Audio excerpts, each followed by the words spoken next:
రంగారెడ్డి జిల్లా నందిగామలో బాల్య వివాహం చేసిన వారిపై కేసు నమోదు చేశారు పోలీసులు. నందిగామ ప్రభుత్వ పాఠశాలలో 8వ తరగతి చదువుతున్న మైనర్ బాలికకు 40 ఏండ్ల వయసు ఉన్న శ్రీనివాస్ గౌడ్తో వివాహం జరిపించారు.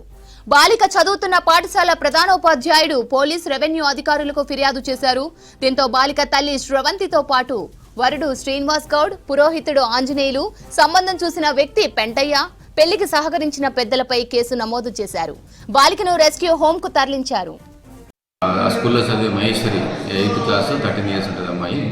బాధపడుతూ ఆ టీచర్ ఏం చెప్పిందంటే వాళ్ళ తల్లి 5వ నెలలో బలవంతంగా ఆమెకు పెళ్లి చేసిరని శ్రీనివాస్ గౌడ్ కందవాడ విలేజ్ అదంతా పెళ్లి చేసిరని చెప్తే మనం అమ్మాయి పిలిచి అమ్మాయి స్టేట్మెంట్ రికార్డ్ జరిగింది.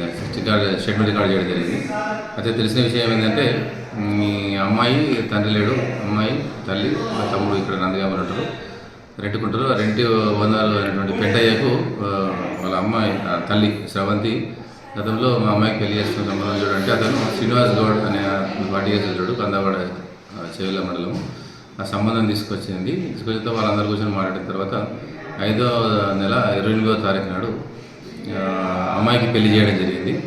ఎవరైతే పెళ్లి చేసుకోరో శ్రీనివాస్ గౌడ్, మరి ఆ పెళ్లి చేసినటువంటి అమ్మాయి తల్లి శ్రవంతి, ప్లస్ సంబంధం తీసుకొచ్చినటువంటి పెంటయ్య వాళ్ళ భార్య యాదమ్మ, ప్లస్ పంతులు ఎవరైతే గుళ్ళో పంతులు పెళ్లి చేసినాడో కమ్మరి ఆంజనేయులు అని వీళ్ళందరిపైన protection of child marriage act కింద కేసు రిజిస్టర్ చేయడం జరిగింది. ఇన్వెస్టిగేట్ చేస్తున్నాం.